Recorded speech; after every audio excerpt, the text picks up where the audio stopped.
Tommy Shorts, and probably one of the most asked questions I get is, "Hey Tommy, you handsome devil, how do you set up your pedalboard?"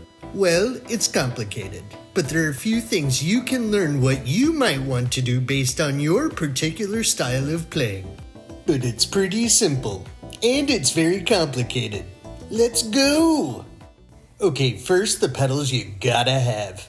Everyone needs an equalizer pedal, or as us pros call it, an EQ.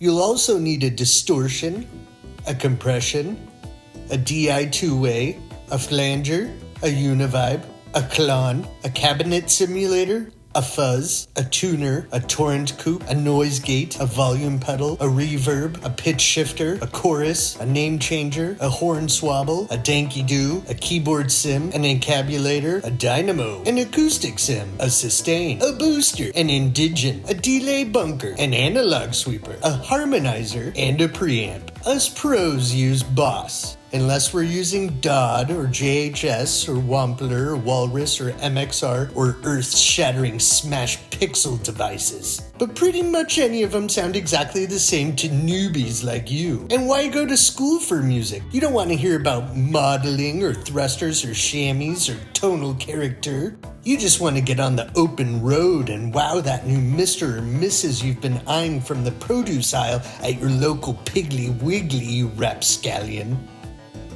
So finally, here's the order of operations. You don't want to start with an EQ if you're playing jazz. You want that at the end. And you don't want a fuzz at the beginning if you're playing rock. If you're playing metal, leave that distortion for the very end, but put your modulation at the beginning. In between those, you might want to grab yourself a MOSFET by Full Tone. It does exactly what it sounds like. It cleans the signal for noise reduction and auto amplification. But if you have an 18-volt switch, you're going to want to put that bad boy right at the end so it doesn't get overloaded with gain mush and ERF meldrop squatting. The incubation strain between your wah and poo stick will thorpe your amp, and strong noise will be horrendous. And you can mix it up. Try playing with it. If you want to play surf rider music or classical, shove that delay pedal right next to your loop station. No vibrato or tremolo needed. Just sync your eighth dotting and cough in time with your heartbeat, and just make sure Venus is in retrograde or stimulation will dispute your chord changes. I hope this clears a lot up for you, and if you have any questions, leave a comment below. Because the line chain is important, and at the same time, no one ever figures this stuff out, because how could they? It's all subjective.